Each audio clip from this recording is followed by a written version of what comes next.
I've changed for the better this time. I thought I would never be fine.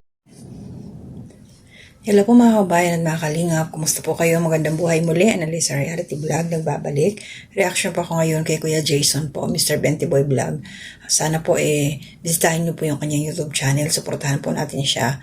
Binalikan ho niya doon sila, si Madeline po, ang kapatid po ni Bombay, na naitakbo po sa hospital. Yung unang upload po niya is 3 araw nakalip. Lalo mula doon din pero sa lahat tsaka wala nung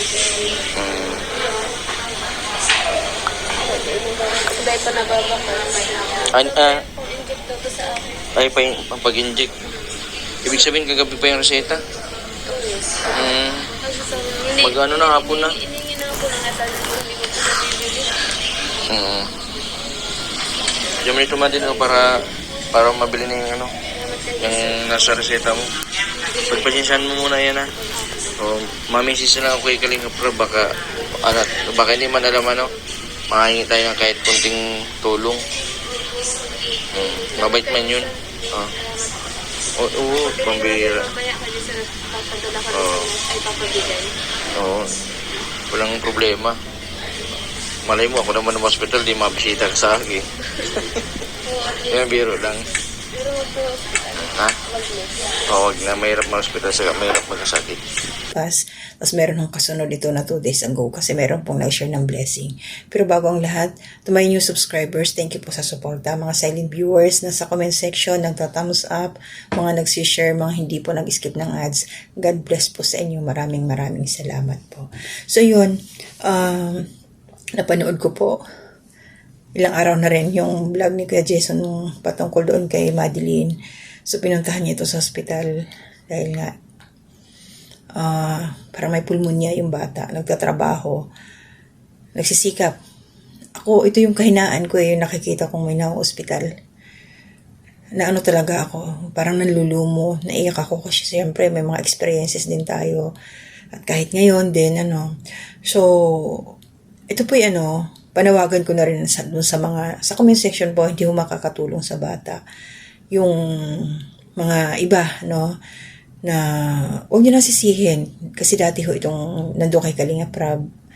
Tapos na ho yun, tapos na. So dito ho ngayon ang nangyari, nagsisikap nga ito, nagtatrabaho, wala nang nanay, syempre matagal na hong pumanaw ang magulang nito, tapos yung kanyang ama part-time. Kumbaga, walang permanenteng trabaho yung tatay nila.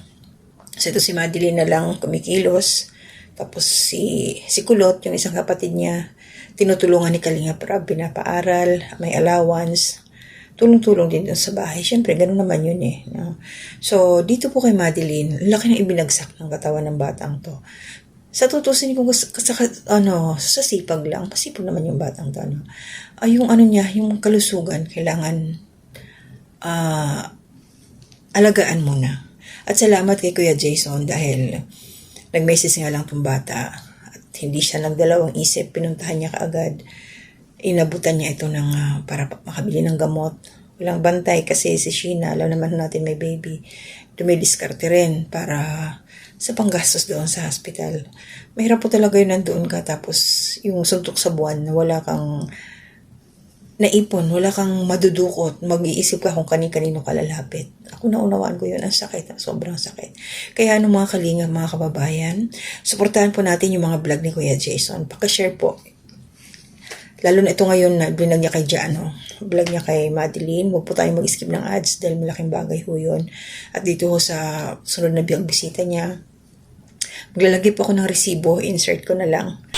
Sa tsaga-tsaga lang, pag may problema, huwag kang magdalawang isip magsabi. Wala mo masama magsabi, magsabi ka sa akin agad. Tapos ngayon, may nakapanood si Tita Ilby. May babot siya ng tulong pambili ng gamot. Para daw gumaling ka na. Ito. Salamat po. Tita Elby sa bigay niyo po. Makakabili po ako ng among gamot ko paglabas. Kasi salamat po sa tulong. Magpagaling ka daw, sabi ni Tita Ilby. Yes po. Tapos mapunta ako sa sunod na doon sa inyo. Huwag mo nang isipin ng madala kong bigas, mabila kong bigas sa grocery. Sige. Ha? Habang papahinga ka, at least may pagkain kayo Sa bahay. para wala kang iniisip. Yung pinakamahirap kasi yung mauwi ka, tapos iisipin mo yung Bigas. walang bigas, ng pagkain. Pagkatas wala. Bigas wala kang sinain. Salamat po kayo sa Sige. Malay mo, may magbigay pang tulong sa susunod mga isang buwan ka nang di matrabaho. Matagal-tagal.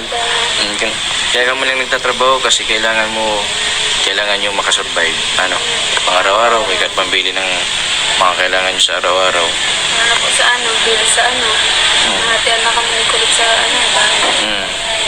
Bumalik po doon si Kuya Jason dahil si Ma'am LB nakapanood, supporters po ito ni Kuya Jason. Ma'am, salamat sa iyo and God bless po. More blessings. Nagbigay po siya ng financial assistance para doon sa kay Madeline makabili ng mga gamot.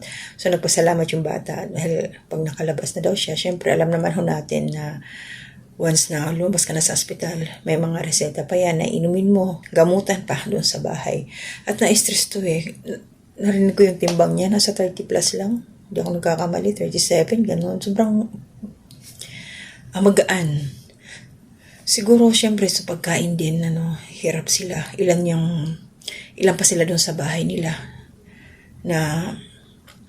Ilan ba sila doon? 4? Parang 4 yata.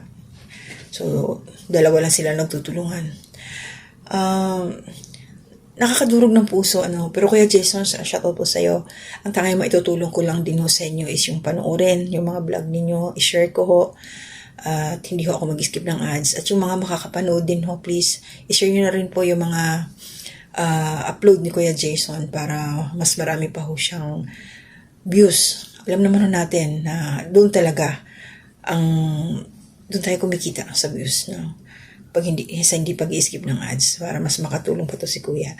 At salamat din dahil yung pinalakas niya yung loob ni Madeline. Malaking bagay yung sinabi ni Kuya Jason na magpahinga muna to pag nakalabas na, wag munang magpilit magtrabaho kasi mamaya mabinat. So ang gagawin pupuntahan niya yung bahay, punta na sa bahay, magdadala daw siya ng bigas, groceries. So malaking tulong yun kasi mamang problema talaga yung bata, wala silang isasaing. Walang pagkain. So, paano ka gagaling? Diba? Ang niya, parang nga siyang namumutla Mahirap talaga pag may sakit. Mahirap talaga yan. Kaya, God bless you more, Kuya Jason, na sana marami pang makapanood sa iyong upload at meron tayong mga kababayan na may kakayanan na mag-share ng blessing para doon sa bata. Para bumalik yung dating sigla ni Madeline. Sumasayaw to sa sa kalingap. At ito pahabol ko rin po Huwag ho natin sisihin sila Kalinga Prab na may mga nababasa kong comment, Nasaan sila Kalinga Prab? Pinabayaan na kesyo ang inaatupag na lang yung mga tawag dito, mga lab team, mga ganon. Huwag naman na tayong ganon. Nandiyan na si Kuya Jason at nabanggit naman ho niya dito na ipapaalam niya kay Kalinga Prab. At alam naman din ho natin sa mga nakakapanood, nasa biyahe po sila Kalinga Prab, nasa Davao sila, doon kila Kambal. At ito si Kuya Bal, alam din naman natin na busy ang tao, marami rin siyang ginagawa. Pero imposible, alam naman ho natin, once na nalaman niya ni Kuya Bal, nakarating sa kanya, hindi yan ipagwawalang bahala yung sitwasyon nila Madeline. Pupunta at pupunta yan. Huwag lang ho tayong atat at please huwag ho tayong masyadong nega. Hindi yung puro pag may ganyan sitwasyon, problema, isisisi nyo kaagad. Sisisihin nyo kaagad sila Kalinga Prab. Sisisihin nyo sila Kuya Bal. Bakit pinabayaan yung pamilyang ito? Bakit gano'n? Huwag naman ho. Hindi naman ho sila nagpapabaya. Nandiyan lang ho yan. Nakasuporta pa rin ho. Hindi naman ho natin nakikita lahat. Hindi naman nila mali natin, behind the cam nandoon, diba? At saka may mga din naman si Kuya Bal, pumupunta rin doon. So ngayon sa sitwasyon ni Madeline, pagpreho natin na gumaling yung bata, maging maayos yung kanyang kalusugan, makalabas siya, at hindi siya mag-isip. Diyan naman si Kuya Jason na parang tatay na rin nila, na umaalalay talaga. Grabe, ang bilis. Mag-ingat ka lagi Kuya kasi ikaw yung sandalan ng mga batang to. Sabi nga, nung tinanong siya si Madeline, bakit siya daw ang tinawagan? Message, or ano ba ang ginawa ni Madeline? Sagot ng bata, kasi madali daw, kumbaga, ibig sabihin, madaling kausap, madaling dumating. si Kuya Jason kahit andyan talaga siya kagad nakasuporta. So yun lang, naiyak ako sa sitwasyon ng bata. Ang hirap ng ganyan, pambihira. Hay, lahat tayo may mga pinagdadaanan. So ayun, Madeline, pakatatag ka, tiwala lang, no? Isipin mo yung sarili. So mag-iingat ka. Ha? So shoutout po sa inyo lahat, Kuya Bal, Ate Edna, Kalingap Rab, Chakta Pia Matubang, lahat po ng aking mga reactors sa Kalingap. Shoutout po sa inyo lahat. May community spotlight, shoutout. So hindi po muna ako mag-mention, wala munang shoutout individual. May dumating na ako. So mag-iingat po tayo. To God be the glory.